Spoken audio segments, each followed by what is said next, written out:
Добрый вечер, уважаемые телезрители. Я рад приветствовать вас в студии программы «Диалог», клуба «Диалог», клуба экспертов. Сегодня мы будем обсуждать одну из самых животрепещущих проблем в Абхазии. Это проблема здравоохранения. Наверное, каждый человек сталкивается с этой проблемой, на всех стадиях, наверное, своей жизни, и поэтому медицина – одна из основных областей человеческой деятельности. Как говорят сами врачи, что ни одна болезнь практически не лечится. В нашей республике направление здравоохранения, я думаю, на устах у всех, и это одна из самых актуальных проблем. Сегодня мы бы хотели поговорить об этом, поговорить о той ситуации, которая у нас сегодня складывается, и о тех направлениях, которые бы помогли нам выйти из кризисной ситуации. И начнем мы, наверное, с государственной медицины, с закона о медицине, а потом будем обсуждать все новые технологии в медицине и затронем все проблемы. Начнем мы разговор с представления. Я рад приветствовать в нашей студии наших врачей. Это наши замечательные врачи, я не побоюсь этого слова, потому что это люди, состоявшиеся в своей профессии. И наши телезрители, может, не знают их лично или в лицо, но слышали о них. Начну с представления Ирины Ашуба, заведующего отделением неврологии. Я рад приветствовать нашего врача-нейрохирурга Олега Отерба.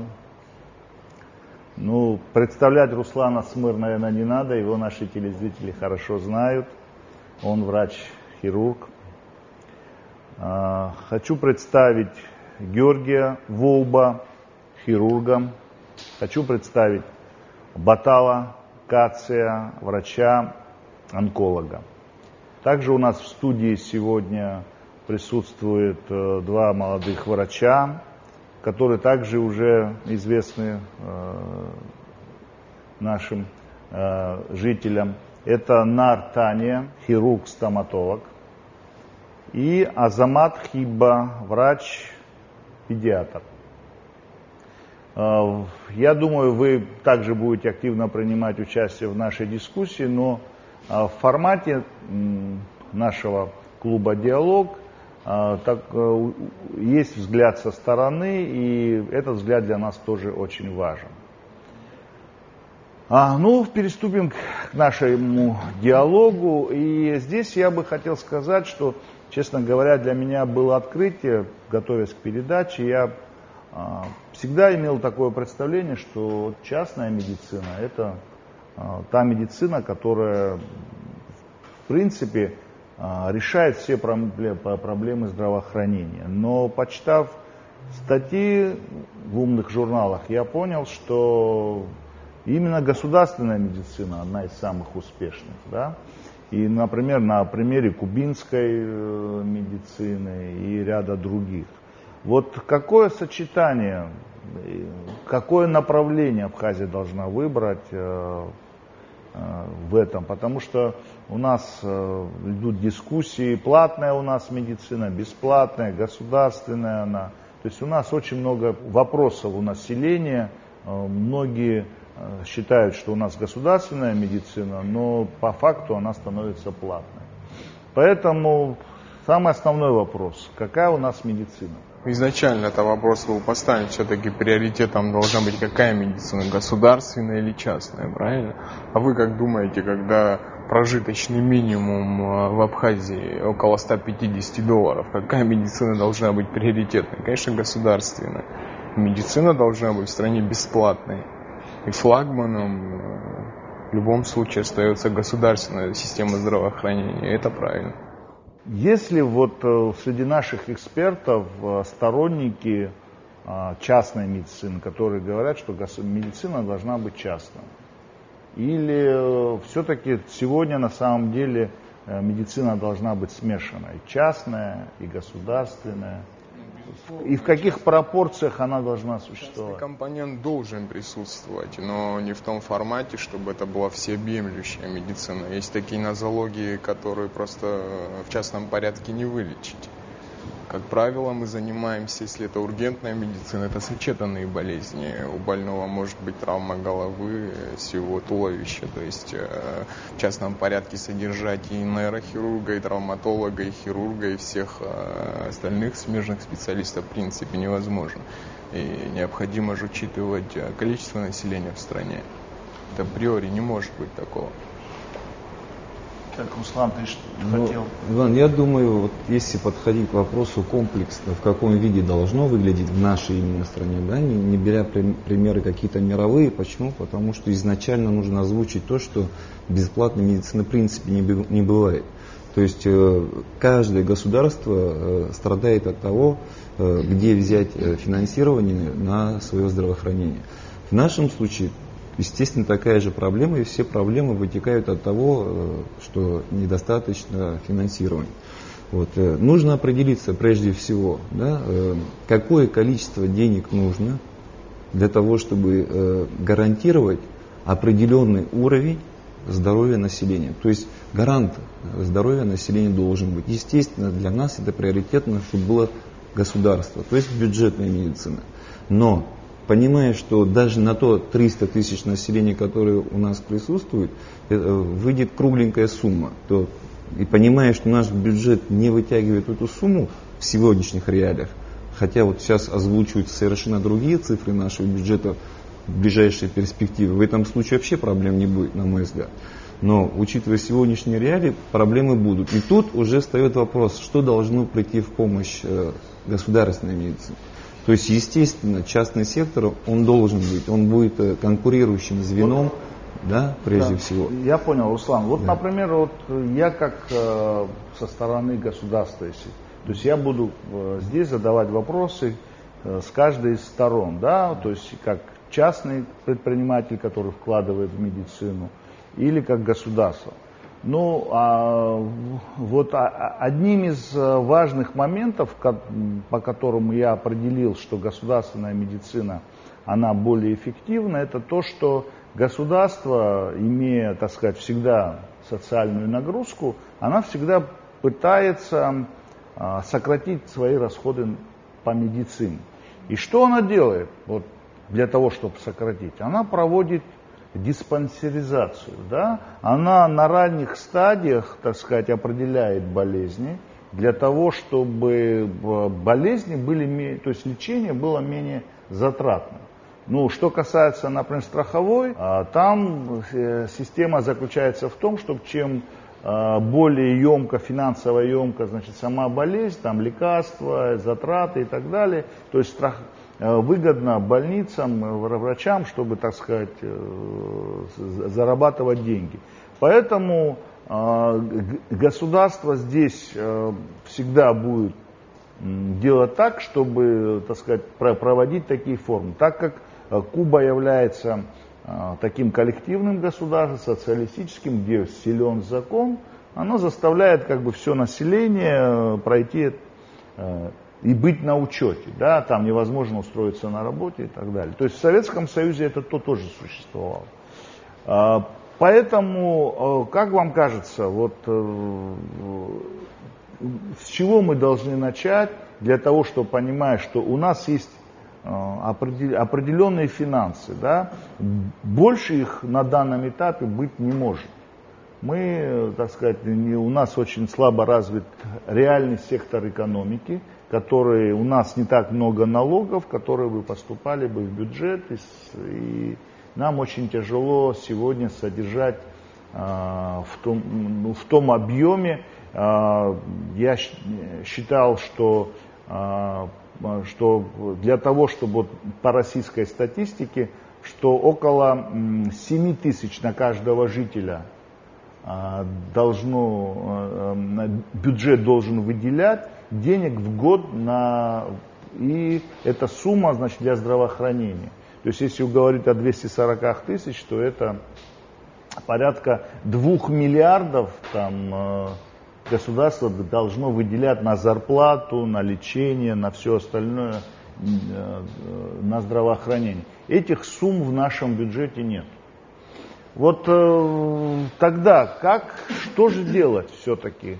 Как можно эффективно использовать те средства, которые у нас есть, и что сделать для того, чтобы пополнение в этом отношении, то есть было у нас, да, наполнение. Вот такой вот вопрос. Ну, первая задача, я думаю, это узаконить все это, закон о здравоохранении, что позволит, во-первых, распределять правильно средства существующие или перенаправлять более приоритетные направления. То есть это в разы повысит и качество, и доступность медицины. При всем при этом это недостаточные средства. Вот здесь о том, о чем говорили, это все те вспомогательные моменты, это и частный сектор, там, и страховой, но только в виде вспомогательных моментов. Основным должно быть государство, обеспечивающее населению, своим жителям, безусловно, это доступное и качественное, желательно доступное означает бесплатное, это цель вообще именно здравоохранения. Ну, ты знаешь, Георгий, я думаю, что в плане доступности у нас на самом деле проблем нету. Каждый врач, каждая больница у нас доступная, да. И есть, конечно, доверие, есть, особенно к хорошим специалистам доверяют. Но так как, вот представьте себе ситуацию, да, вот каждый из нас попадал в больницы вне территории Абхазии, да, я вот как бы обращал на одну деталь, такую основную. То есть, попадая в какое-то лечебное учреждение, вот, например, да, я приходил с больным, то есть его принимали в приемной, и дальше ответственность за больного несла эта клиника, это лечебное учреждение. Мы оставались за порогом, как бы нам говорили, все, ваша ответственность, вы его привели к нам, мы за него отвечаем. То есть, если эта система, мы понимаем, что в данной ситуации, так как у нас эта система, нету ответственности клиники. Вот, например, в Америке не только клиника персонально отвечает за больного, но и персонально отвечает врач. И поэтому там такие специальности, как хирурги и так далее, в меньшей степени туда вот нейрохирургов у них не хватает, да, в Америке, потому что персональную ответственность несет сам врач. То есть получается, больной поступил в больницу, родственники, друзья каким-то образом находят тех больных, мучают, могут ночью вам позвонить, там, побеспокоить вас, хотя должна работать система, не они должны вас беспокоить.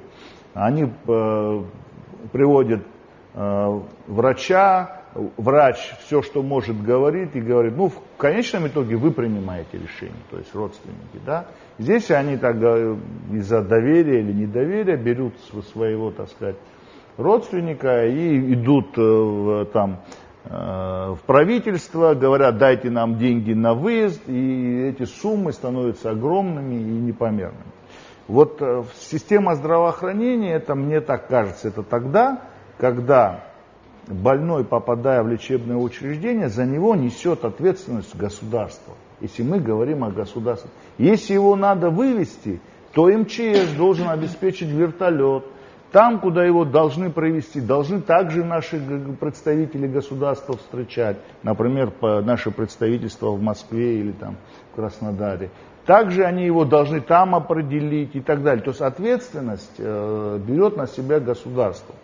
Так как этой ответственности сегодня у нас не персональной, не в лице, так сказать, клиники, не в лице министров, правительства никто не несет, то есть она сводится к тому, что пишут заявления, и по этим есть экономически все это посчитать. Посчитать, сколько мы выделяем денег на поездки, на и так далее, и так далее. Я хочу, чтобы вы об этом поговорили. Все правильно вы говорите. Мы вернулись опять к тому, что надо все это узаконить. Когда будет принят закон о здравоохранении, где должно быть все четко прописано. Каждое действие, которое, безусловно, будет влечь за собой определенные последствия. Что и врача, как у него должны будут там прописываться определенные обязанности, так и права его. Ну, то есть по этому закону мы, граждане Абхазии, какую ответственность, вот я представляю, так сказать, вот здесь граждан Абхазии, значит, тех, которые болеют, да? По этому закону вы в лице клиники, врача, вы берете ответственность за нас? Безусловно.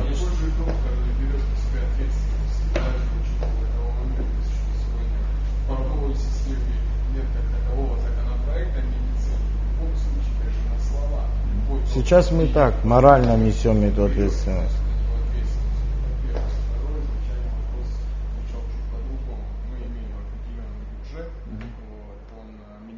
Что нужно сделать, чтобы все это работало эффективно. Профилактика, вот сама, наверное, панацея эффективности, если речь идет об ургентной, то есть экстренной в этой ситуации, хронических соматических заболеваний. Сегодня у нас в стране не проводится то самое слово, которое вы упомянули изначально, диспансеризация, это нет. То есть мы не знаем, кто чем болен, кто как существует.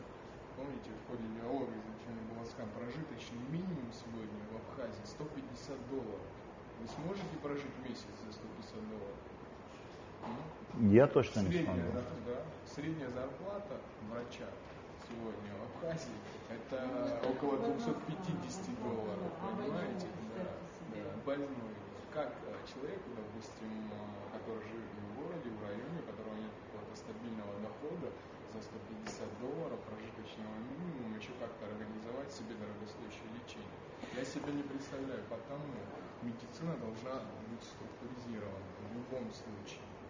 То есть, потому Ирочка, что такое структуризированная медицина? Ну, я считаю, что советская медицина была, она, кстати, очень хорошая, потому что была диспансеризация, сейчас больной обращается в больницу тогда, когда он уже тяжело болен. Или его родственники привозят, или он сам уже обращается, когда он просто вот никакой. Да?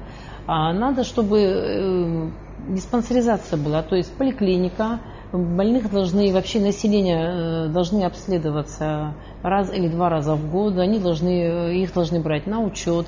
Больные, вот, допустим, туберкулезные больные, или, любые, группа риска, есть такие, которые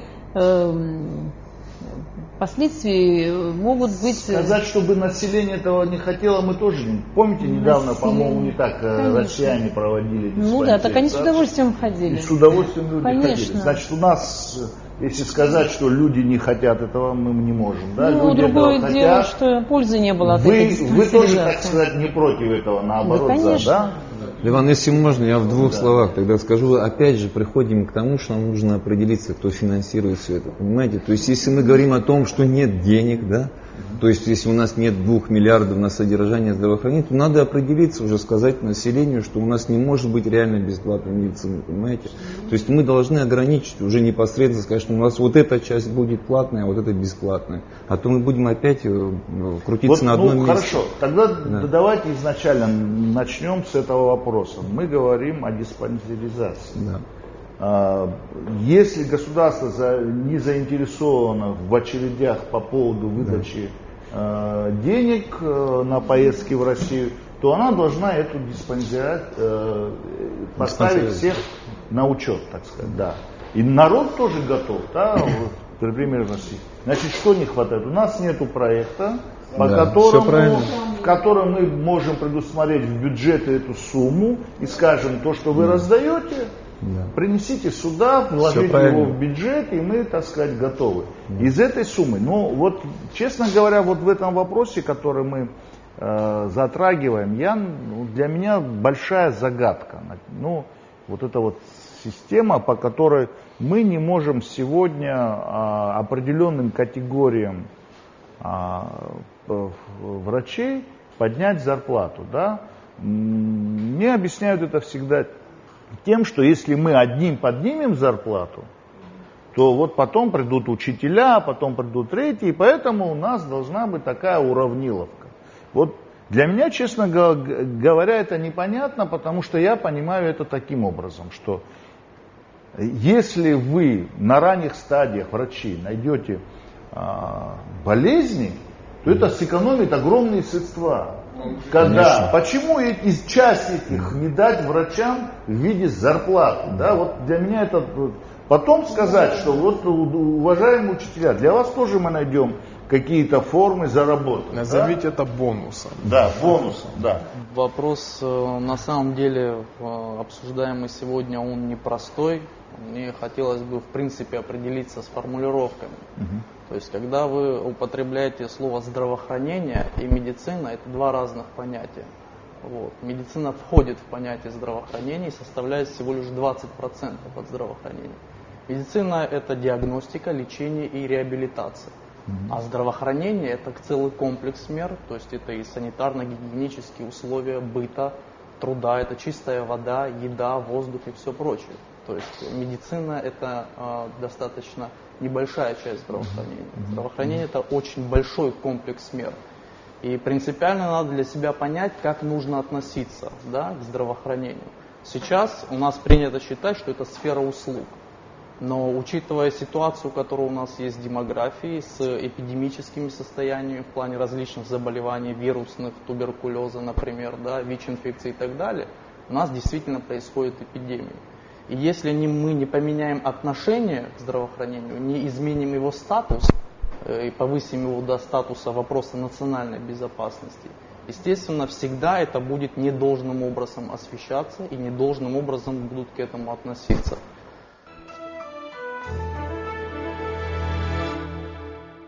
Если у человека, у нас будет здравоохранение, которое будет качественное, но недоступное, это будет минус. Если оно будет доступное, но некачественное, мы тоже такого себе позволить не можем. Поэтому этот баланс нужно будет соблюсти обязательно. У нас должно быть и качественное, и доступное. Качество в данном случае, оно может быть не заоблачным, но какой-то минимальный базовый уровень оказания медицинских услуг за счет государственного бюджета, он должен быть обязательно. Это то, чем отличается, кстати, названная вами и кубинская медицина, да, и самые такие известные, в том числе и канадская, и все прочее, то есть самые передовые. Советская система здравоохранения, она отличалась доступностью, но не отличалась высоким качеством. То есть из-за одного человека в тайге могли, да, в принципе, погнать туда медицинский вертолет, да, мы этого сделать не можем. То есть система здравоохранения осталась советской, причем, я думаю, в худшем варианте действительно это так и есть. И принципы построения, финансирования и всего прочего, то есть остались прежние. Понимаете? Но сейчас надо единственное, что сделать, пересмотреть цели здравоохранения, поставить новые задачи. Как это сделать, это можно только путем естественного диалога. Вот в прошлой вашей передаче, как раз, которая была посвящена градостроительству, да, вами действительно была подчеркнута очень важная вещь, и в частности она касается здравоохранения тоже, как министерства. То есть оно является и заказчиком услуг, и исполнителем услуг, и контролером, который, контролирует выполнение данных услуг. Естественно, вот эти три функции нужно разделить. И я думаю, это касается не только, да, градостроительства или строительства в частности, и здравоохранения, но и многих других отраслей. А сейчас я хотел бы, чтобы мы просмотрели, наши корреспонденты подготовили сюжет. Дадим слово нашим корреспондентам. Ситуация со здравоохранением в Абхазии известна всем. Но не лишним будет напомнить, в каком бедственном положении находятся больницы, врачи и пациенты. Ирма Цурцуми, инвалид первой группы. Ежедневно ей необходимо принимать дорогостоящие лекарства, а ежемесячно проходить обследование. По состоянию здоровья работать ей запрещено, но чтобы получить адекватное лечение и содержать двоих детей, ей приходится трудиться. У меня первая группа, я получаю пенсию 150 рублей.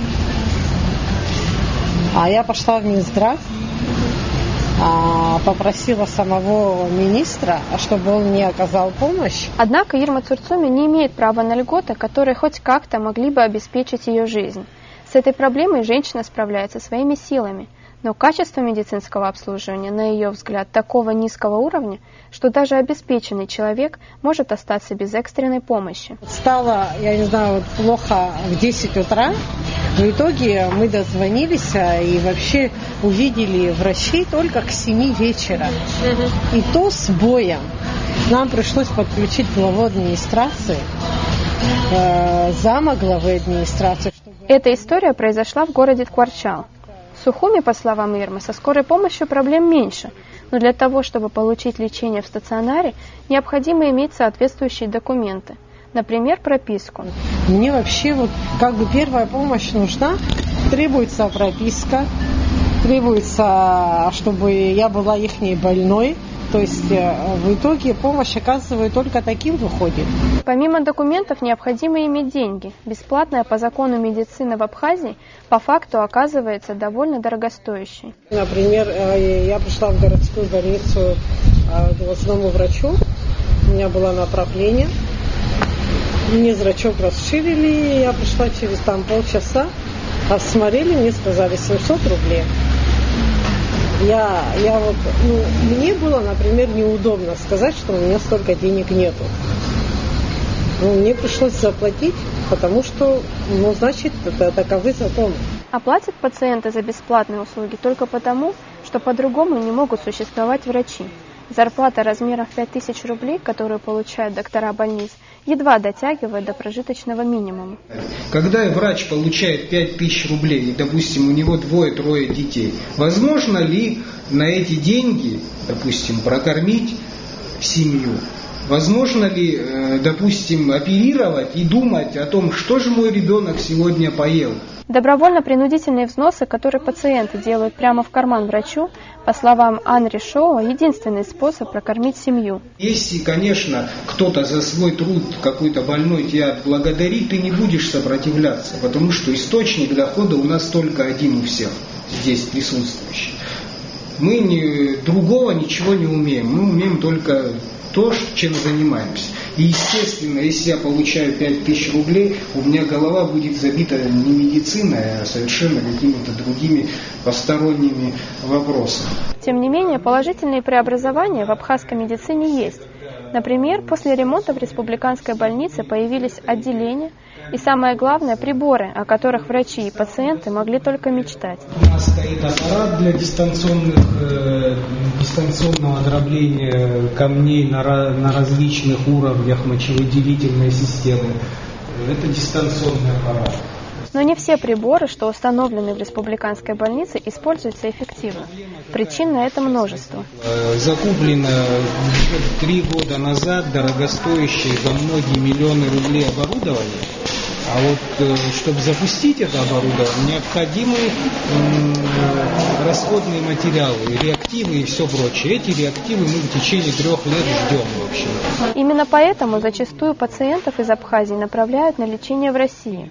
Врачи не могут отвечать за тех пациентов, которые по своим личным причинам отправляются за границу. Как говорит Анри Шоула, в республиканской больнице не так много поводов отказываться от пациентов.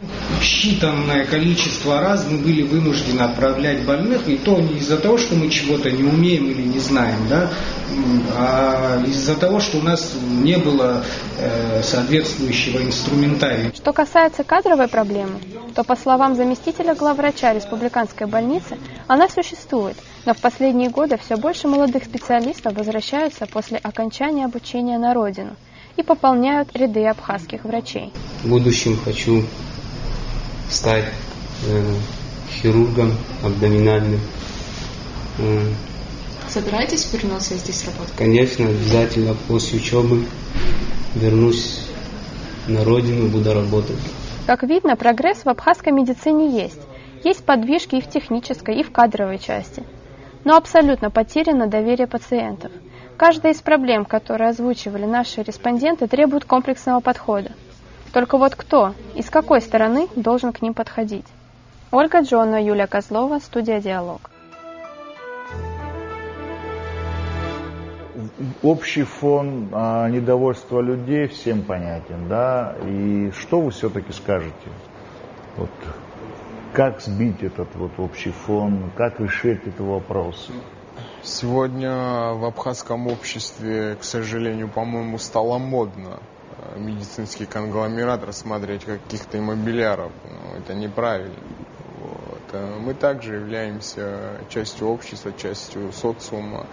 И недовольство их, конечно, в некотором роде своем обосновано. На фоне послевоенной депрессии, конечно, никто от нас не ждет, что мы будем хватать звезд с неба. Но в целом люди делают, что могут. И это факт. Было бы нечестно, наверное, здесь со стороны каждого из присутствующих, и со стороны профессионалов, да, медицинского братства, чтобы мы озвучивали свое негодование по поводу того, что всех гребут под общую гребенку. Это неправильно.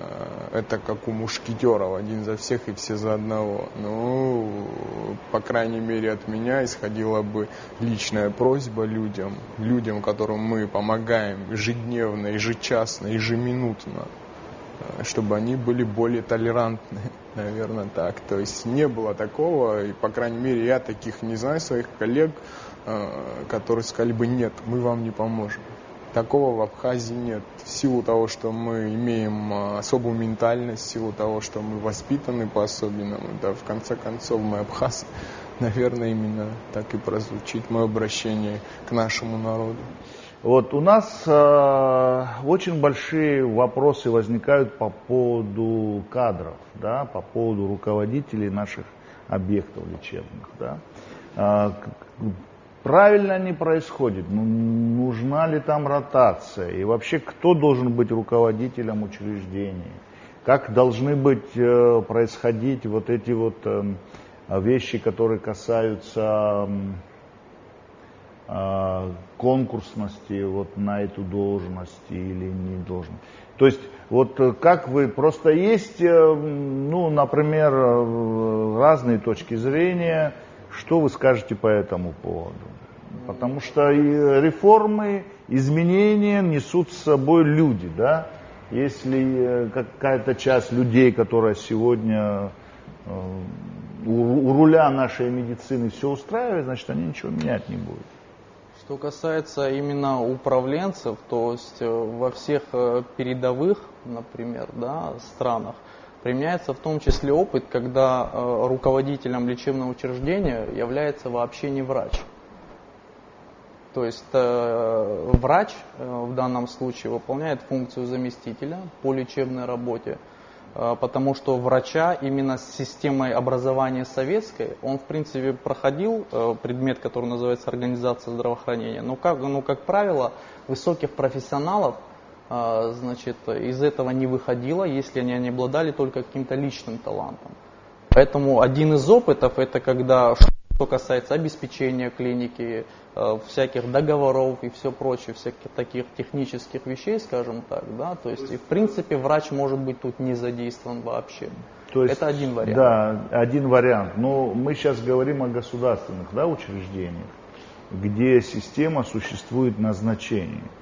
То есть иерархия существует. Министр назначает, ну, в недавнем прошлом вообще один человек всех назначал, вплоть до там, самых низовых, да. Как должна быть организована вот эта вот система по выбору или назначению вот этих людей? Потому что вот у многих этот вопрос, какие вот как это должно быть? Я ботал с тобой, так сказать, здесь не профессионал, не могу спорить, должен ли быть это врач или профессиональный экономист. На самом деле, наверное, тот человек, который имеет, ну не врач, но какое-то специальное образование, да, в организации медицины, да, ну или хотя бы какие-то курсы пройти там или там, да, иметь представление об этом. Должен быть профессионалом, безусловно, да, если речь идет о главном враче. Вот как бы вы хотели, чтобы это было? Вот мнение большинства, то есть и коллегиальное мнение должно учитываться в этом, безусловно. Нужны новые идеи, и человек должен внушать доверие обязательно.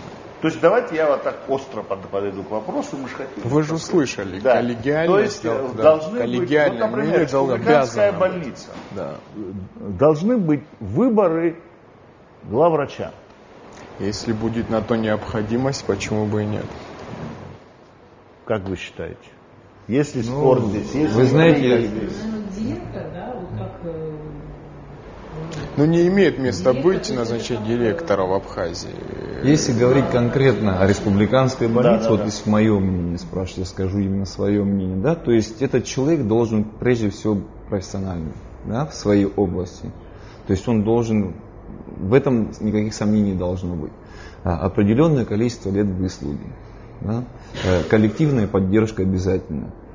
Именно коллективная рекомендация вышестоящей структуры с поддержкой данной кандидатуры. На мой взгляд, это было бы объективно, да, то есть по такой схеме. Руслан, В принципе, да, в данном случае здравоохранение ничем не отличается от других структур, когда идут назначения. То есть тут идут именно те же параметры отбора человека на должность. То есть, вот, например, мы имеем такой опыт, да, выборов, да, такой, как, да, когда можно будет, так сказать, вот два человека, коллектив делится. Скажите, дифференс в чем? Выбрать президента или главного врача стационара? В чем разница?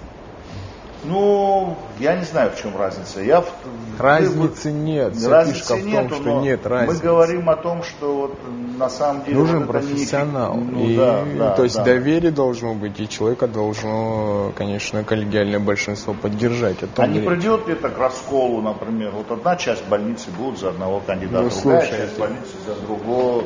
Или может быть, я не знаю, нет, различные формы, кстати, есть, когда, например, условно говоря, все-таки ответственность на себя должен взять, мне кажется, чиновник ранга министра за здравоохранение. В данном случае, да, если говорить о такой вещи, как, допустим, глава лечебного учреждения, то в первую очередь мне, например, да, как работнику, в том числе и как гражданину, в первую очередь, да, хотелось бы знать, а какие будут критерии эффективности его работы. Это первое.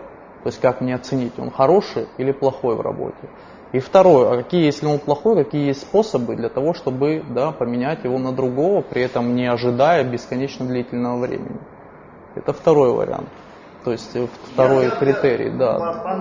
То есть если будут выставлены вот такие вещи, то есть роль тогда именно личности, да, пресловутые слова, она нивелируется. Мы не должны быть зациклены на том, что вот коллектив должен расколоться, поделиться и так далее. То есть мы выбираем профессионала и все. Хорошо работает, продолжает. Работает плохо, значит нет.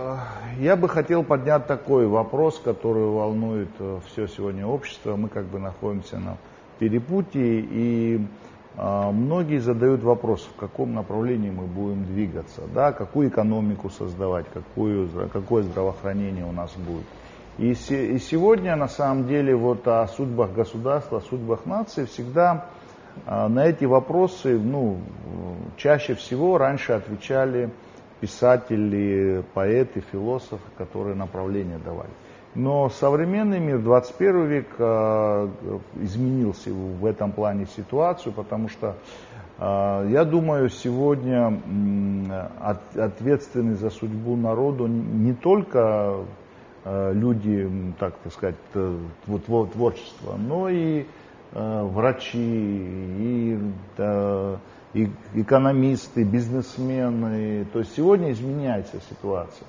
То есть без вашего мнения, как должна развиваться Абхазия, я думаю, не представляю себе. Потому что одной из отраслей, которая была прибыльная для Абхазии в советское время, да, развитая, это была курортология, да, в котором врачи принимали активное участие. То есть очень много работали в этой сфере. Превалирующая, да. Эта сфера сегодня, если на нее посмотреть, она практически отсутствует, да, ее надо создавать заново.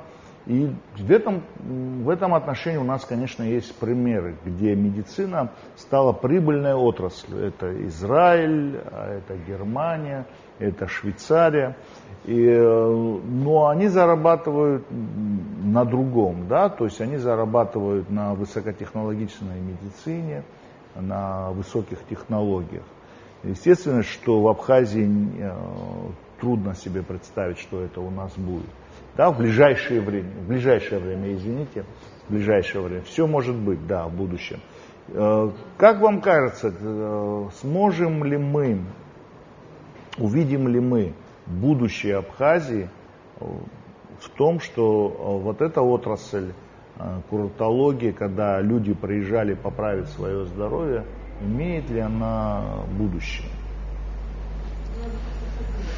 Безусловно, да. Просто опять возвращаемся к финансированию. Кто будет вкладывать в это деньги? А если все вернуть на круги своя, как говорится, как было хотя бы в те советские времена, когда это были бренды, люди пользовались ими, при этом на сегодняшний день это может быть огромной статьей доходов в бюджет быть, или там, если это там коммерческая статья. Как вот, и чтобы вы мне рассказали, я хочу понять. Как. У нас на сегодня, в принципе, не основная проблема курортологии, понимаете? До тех пор, пока мы не решим все вопросы здравоохранения, то есть это не стоит на первом месте. Решать вопросы курортологии, как вы выразились, не имеет никакого смысла вообще. Но если будут инвестиции, действительно все это можно привести в порядок. Но для начала надо, наверное, базу отдыха привести в порядок, государственного уровня. А это немалые деньги. Ну, я думаю, что базы отдыха государственные... Хорошо, давайте поговорим так. Здесь присутствует несколько человек, которые работают в республиканской больнице. Казалось бы, да, республиканская больница сегодня должна быть флагманом системы здравоохранения в стране, в республике. А мы ее превратили в скоропомощную больницу. Вот. Если мы не специализируем направление медицины, то есть если не будут приведены в порядок районные стационары, городские стационары, если не будет помощь, скажем так, верифицирована, о курортологии речи идти не может. То есть вы понимаете, да, о чем идет речь? До тех пор, пока мы все эти стационары не приведем в порядок, мы здесь не можем, надо путать понятия туризм и отдых. Иван, вот я еще раз хочу отметить, вот, чтобы наши телезрители тоже понимали четко, то у нас мы отвлекаемся в разные области важные в нашем здравоохранении, все равно системы какой-то нет выложенной, да, из нашей беседы, на мой взгляд. Я думаю, опять же, вот попунктно. Первое, что мы должны сделать в будущем, первые шаги, чтобы в нашем здравоохранении что-то случилось в положительную сторону, пошло в положительную сторону, это принять закон о здравоохранении. С основными пунктами нужно его делать полностью подходящий по всем параметрам в нашем здравоохранении. То есть нужно отметить, кто будет платить основные средства, это бюджет или кто-то еще. Да? То есть первый момент. Второе, какой уровень оказания помощи может предоставить государство, исходя из этого бюджета.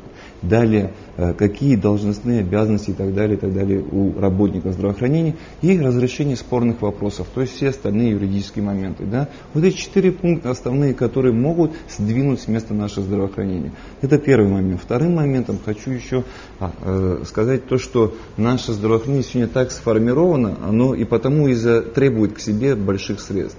То есть если глобально подойти к реальным расходам, то есть 300 тысяч населения, сколько у нас стационаров основных, и посчитать, какое необходимое количество денег нужно на содержание, например, 300 тысяч населения.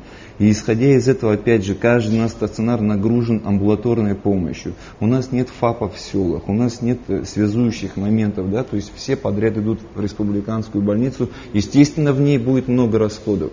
Если у нас это будет изначально предусмотрено в виде диспансеризации, да, профосмотров детских учреждений и так далее, если мы будем знать о своем населении все, вот, и я хочу просто прийти к основному моменту, который я хочу сказать, что вот это все вместе мы можем перенести в электронные носители, сделать информатизацию всей нашей медицины. Понимаете, в этом случае у нас все станет прозрачным, мы будем знать свои расходы, сколько у нас больных людей, какую именно помощь оказать должен врач этому пациенту. И все это можно легко контролировать, потому что эта база данных готова. Медицина для всех людей одинакова. Весь мир второй раз медицину не изобретает. И с этой информационной системой, которую в наших условиях, на нашей маленькой территории, на нашем небольшое количество медучреждений внедрить не так сложно. Нам не нужно бояться тех сумм, которые реально могут затребовать здравоохранение, а просто начать с чего-то. Вот начать нас с закона здравоохранения. Мысли и кому это делать, я думаю, у нас достаточно. Я тогда еще раз дополню его. Да, я сейчас не буду вам мешать, я просто еще раз хочу сказать о том, что пояснить свою позицию в этом отношении. Я представляю таким образом: для того, чтобы развивать какой-то бизнес, предпринимательство, нужно определенный бренд, нужна территория, нужны кадры. Вот то, что говорил Георгий. У нас есть бренд, Абхазия, как страна с прекрасным климатом. У нас есть кадры, это врачи. У нас есть отели, которые можно модернизировать. У нас есть эта вся материальная база. Также есть инвесторы, которые готовы вкладывать в эту сферу. То есть рассматривать медицину, еще раз говорю, здравоохранение, как правильно сказал Батал, и медицина — это две, разные темы. Медицина — составляющая здравоохранения. То есть я вижу, что интерес к развитию курортологии, то есть когда какой-то клинике за пределами Абхазии какую-то помощь оказали больному, но ему порекомендовали поправить свое здоровье как санаторно-курортное лечение в Абхазии, это вполне реально, это существовало в советское время. Естественно, я сейчас говорю, когда мы говорим, Олег, о том, что я представлял не для жителей Абхазии эту сферу, я представлял эту сферу для тех, как мы сегодня называем, отдыхающих. То есть это люди, которые не только приезжают отдыхать, а приезжают поправить свое здоровье на территории Абхазии. То есть я представлял, что вот этот проект, он на самом деле реален. И в эту сферу, как предприниматели, я думаю, сегодня мы могли бы, то есть инвесторы могли бы вкладывать эти деньги, потому что это программа, которая бы вела бы к тому, чтобы возврат этих средств был бы, и как инфраструктура, там бы работали бы наши врачи, там бы была бы хорошая зарплата, там были бы новые технологии и так далее. Я по этому поводу? Это, безусловно, было бы замечательно, только одновременно, если развивать государственную систему здравоохранения. То есть одно другое исключать не должно. Надо понимать, что сегодня это просто, только рассчитывать на приезжающих и имея здесь этот ресурс и им не пользоваться, нашим гражданам, это тоже, я считаю, преступно. У нас касаемо сегодня наших ветеранов войны, наших инвалидов, понимаете, это та сфера, которая, безусловно, должна исходить, в которой должны именно те специалисты работать, которые подчиняться структурно должны. Все, о чем сказал сегодня Руслан, то есть я просто перефразировал русским языком. Чтобы это все работало и было, пусть это параллельно строится, но при этом нужно строить ту систему, о которой я говорил. Определиться, какая она будет, желательно, чтобы это было государственное, в моем личном понимании. Но какая бы ни была, именно ее строить и... Георгий, я здесь когда говорил, я говорил о развитии этой сферы не с помощью бюджетных государственных денег, пусть это будет помогать. Так я это учел. Я это учел. Пусть это будет коммерческое, но без развития государственной системы здравоохранения ее развивать нельзя. Вы поймите, дайте я чуть-чуть дополню. Если это будет чисто коммерческое, коммерческий сектор, и что вы говорите, вспомогательно будет идти в здравоохранение или в бюджет в виде налогов, да, то есть это не факт, куда они будут, то есть это будет чисто коммерческий проект, направленный на то, чтобы, смысл инвестора именно заработать деньги, это всем понятно. А мы должны выстроить ту структуру для меня, пусть она будет и прибыльной, но прибыль это должна идти именно в систему здравоохранения, для развития же этой системы здравоохранения, понимаете? Мы сегодня практически находимся у нас в том состоянии, когда мы не имеем целых отраслей в медицине. Чтобы их поднять, нельзя только мыслить отдельными секторами или узко, надо более масштабно мыслить именно в сегодняшний момент. Если, предположим, почему коллеги мои так сконцентрированы на организации непосредственно государственного здравоохранения. Вот, предположим, мы если хотим именно бальнеологический курорт, мы чаще всего приводим пример Швейцарии, там Баден-Баден и все прочее. То есть, если мы именно ставим такую планку, то мы должны понимать, что это элитный курорт, хоть и бальнеологический, соответственно, он будет стоить дорого. Если человек, или, допустим, бизнесмен, который хочет в это вложиться, а тем более человек, который будет пользоваться этими услугами, предположим, приехавший из-за границы, он заплатит много денег и хочет хорошо подлечить здоровье и отдохнуть. Но если это будет изолированное место, предположим, тоже будет неплохо, пускай там отдыхают, лечатся и все прочее. Но создать замкнутый медицинский цикл там не получится. Предположим ситуацию, когда человек пришел, заплатил очень много денег, лечится там сероводородными ваннами, грязями и так далее, все прочее. И вдруг у него приступ аппендицита. Естественно, там внутри бальнеологического курорта его никто оперировать не будет.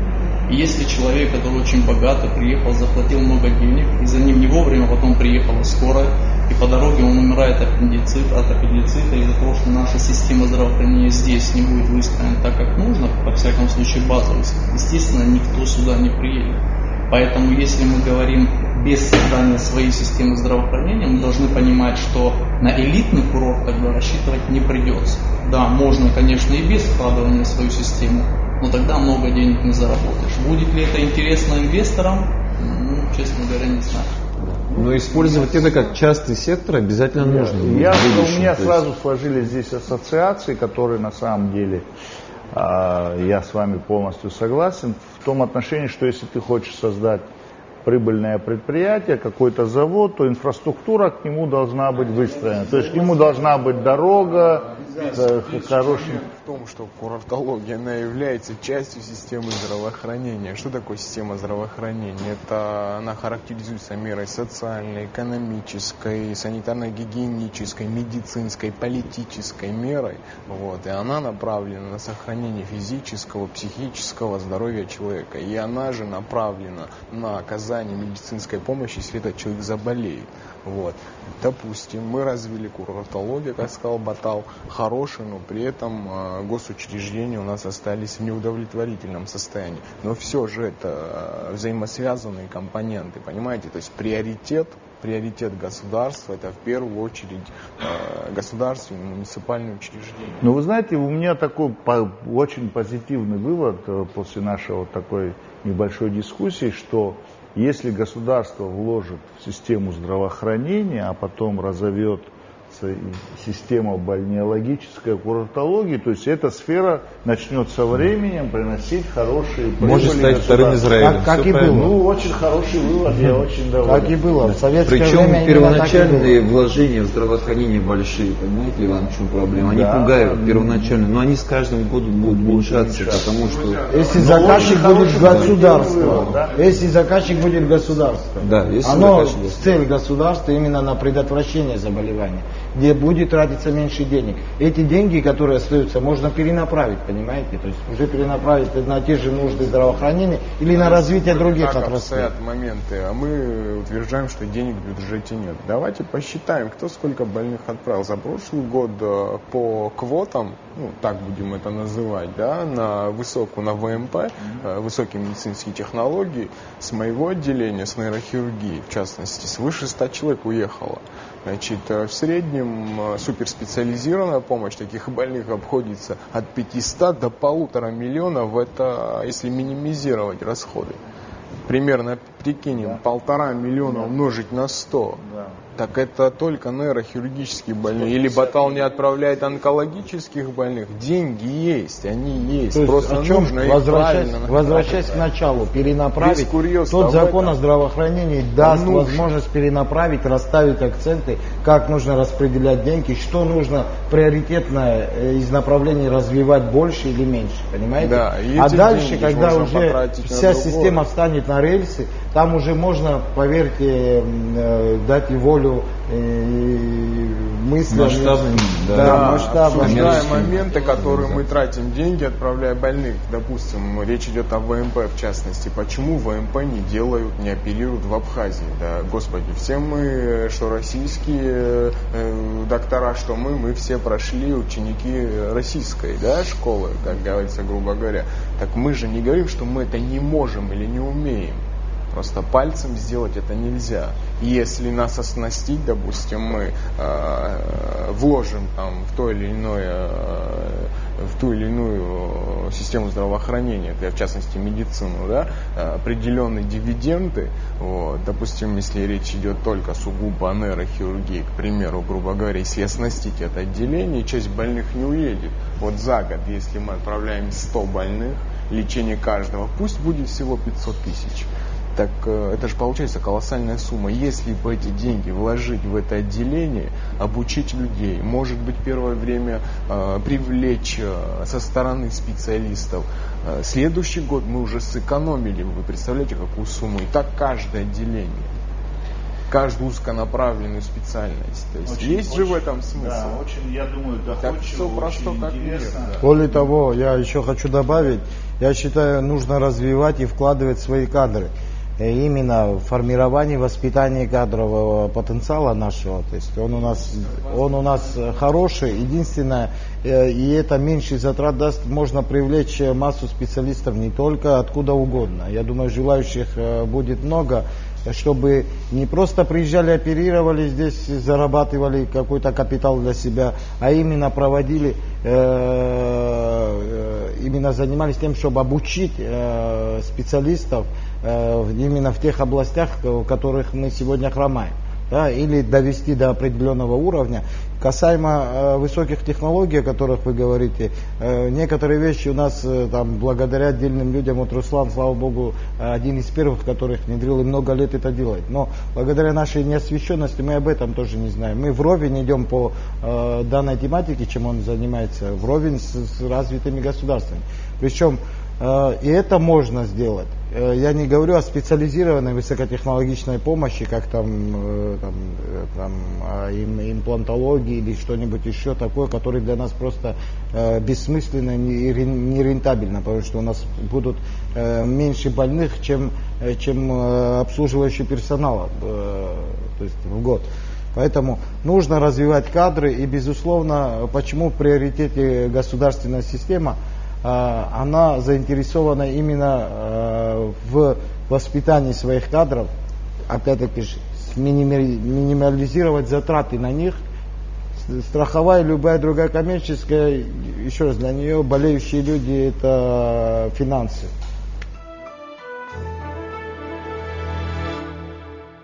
Я бы хотел обратиться в зал и спросить наших экспертов, которые наблюдали нашу дискуссию со стороны. Как вам кажется, что главного мы сегодня сказали или что мы упустили?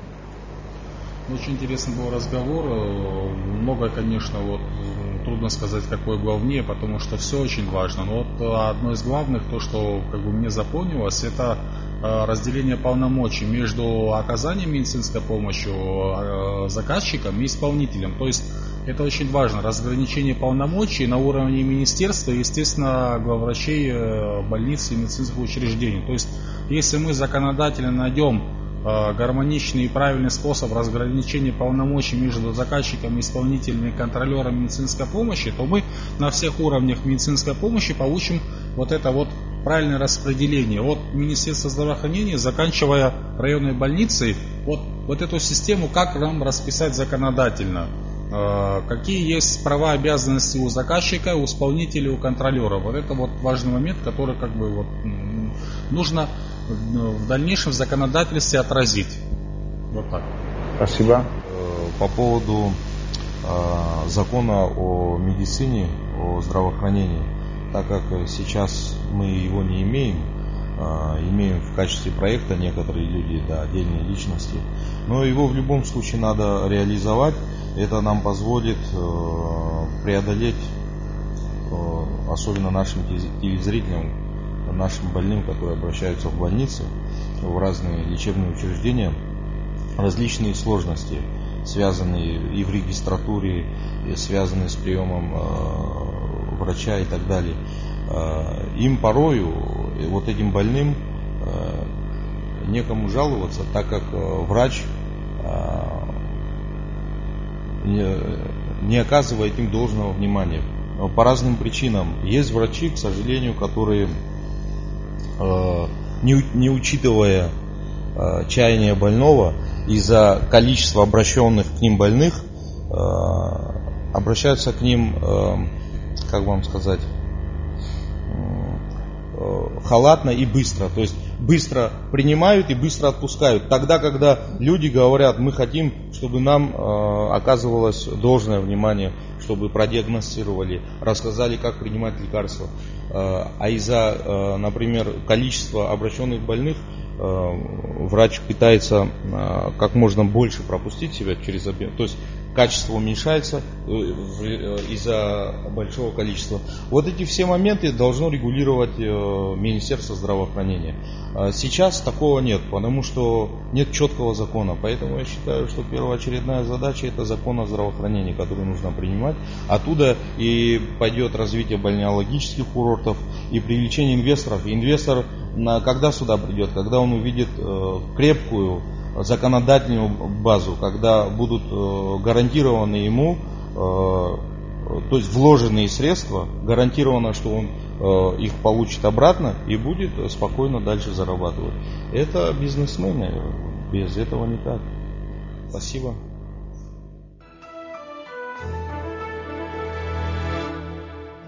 А теперь я бы хотел к концу передачи, чтобы каждый из нас подвел итог нашей сегодняшней дискуссии, очень коротко, если можно. Значит, что касается вообще, да, вопроса медицины и здравоохранения, вопрос достаточно, конечно, многосложный и многоуровневый. За одну передачу, к сожалению, осветить все вещи и прийти к какой-то истине невозможно. Но, как мне видится, в любом случае обсуждать эти вещи нужно. И, как мне кажется, нужна выработка какой-то формулы для того, чтобы обсуждать, анализировать, то есть алгоритм, как искать, как анализировать и как приходить к какой-то истине. Наиболее простой вариант, как мне кажется, да, посадить за стол переговоров все три стороны. То есть это медицинское сообщество, это сторона пациента, и третье — это сторона государства, в котором диалог между пациентом и доктором, да, с выяснением прав, обязанностей и так далее, будет контролироваться и регулироваться при помощи государства. То есть государство в данном случае должно быть регулятором наших отношений с пациентом. И этот именно трехсторонний диалог должен начаться как можно быстрее, потому что мне кажется, что в каждой из этих сторон есть много чего сказать и предложить. Спасибо. Георгий. Я абсолютно согласен с Баталом. Чем раньше мы это сделаем, тем быстрее и эффективнее мы построим систему здравоохранения. И то, что и общество, и мы все созрели к тому, чтобы сделать определенные шаги. Более 20 лет у нас существует государство. Я возвращаюсь опять к независимого государства, при котором у нас система здравоохранения, не знаю как назвать, абсолютно зависима от внешних факторов. Это недопустимо. Весь наш диалог сводится к тому, чтобы действительно собрались все те люди, которые могут начать поднимать именно эти вопросы, о которых мы сегодня обговаривали. И в заключение единственное хочу сказать, что Этому каждый из здесь сидящих и наших коллег жизнь посвятили этой профессии. Это не просто профессия, хотя с большим уважением ко всем другим, это профессия, которая отнимает большую часть жизни. То есть большую часть в ущерб всем остальным существующим жизням. Извне она забирает практически все. Я бесконечно верю в то, что я делаю, и уверен каждый. Без этой веры в медицине делать, я думаю, нечего. И я правда верю в нашу абхазскую медицину и уверен, будет все хорошо. Действительно, да. Я хотел бы поблагодарить, наверное, инициаторов этой идеи. Вы знаете, безусловно, важно, что люди посмотрят эту передачу, и я очень рассчитываю, что посмотрят все. Я желал бы этого даже. По крайней мере, наше население будет знать, что мы самобичеванием не занимаемся. У нас очень много вопросов, даже друг к другу. Можно именно так это и назвать. Вот. И подводя итоги, какой же вывод мы могли сделать из сегодняшнего общения, да, диалога? Действительно, очень много моментов, но самый главный, самый важный момент, почему сегодня наша система здравоохранения выглядит такой сырой, если можно ее назвать, это отсутствие законопроекта. Нам надо работать, безусловно, но, несмотря на все чаяния в Вене, не все ж так плохо. Спасибо. Конечно. У врача и у пациента должны быть между врачом и пациентом доверительные отношения. У нас, к сожалению, этого нет. Потому что больной приходит изначально к врачу и не доверяет врачу. Уходит и тоже. Конечно, разные бывают больные, но вот это очень неприятно, когда ты вкладываешь и много времени проводишь, делаешь все свои знания, силы тратишь, и потом больной уходит недовольный. Или же, когда поддакивает кто-то, какой-то недовольный ушел, и он поддакивает, что да, там настолько все плохо, и врачи плохие, и вообще обслуживание плохое. Наверное, к больному тоже надо прислушиваться. Если что-то плохо, то надо исправлять. И если это не так, то надо, наверное, как-то принимать меры, чтобы и больной имеет право, конечно, на лечение, на обследование, на все. Просто так вот говорить о том, что все настолько плохо, и врачи плохие, тоже я считаю, что это очень... Это неправда, это не соответствует истине, да. Конечно, надо исправлять ситуации. Больной должен иметь право выбора врача и на бесплатное лечение, на обслуживание, и на дорогостоящее обслуживание, обследование, и, если нужно, на лечение. И, конечно, лучше, диспансеризация на ранних стадиях выявления, профилактические мероприятия и, если нужно, лечение. То есть не доводить до того, когда уже невозможно лечить. У нас с этим, конечно, проблемы серьезные. Что хочется сказать, что есть вера, что в ближайшем будущем будет активно уделяться государственному здравоохранению большое внимание.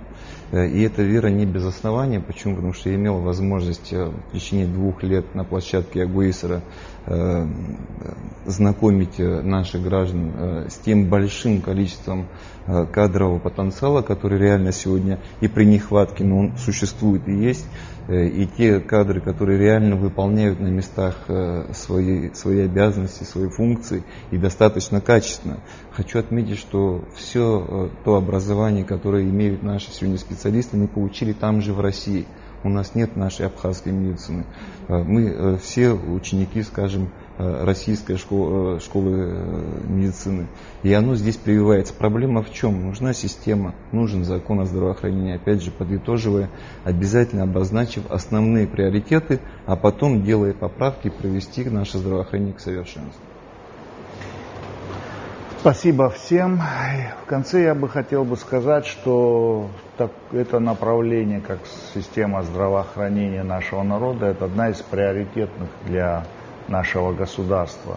И это направление, которое сегодня было озвучено, я думаю, у нас очень позитивные выводы сегодня, что, вкладывая в государственную медицину, мы в перспективе разовьем частную медицину, курортологию, бальнеологию. И это станет одной из доходов нашего государства. То есть давайте все вместе поможем сегодня государственной медицине, а затем она сама по себе поможет нашей Абхазии стать процветающим государством. Спасибо всем.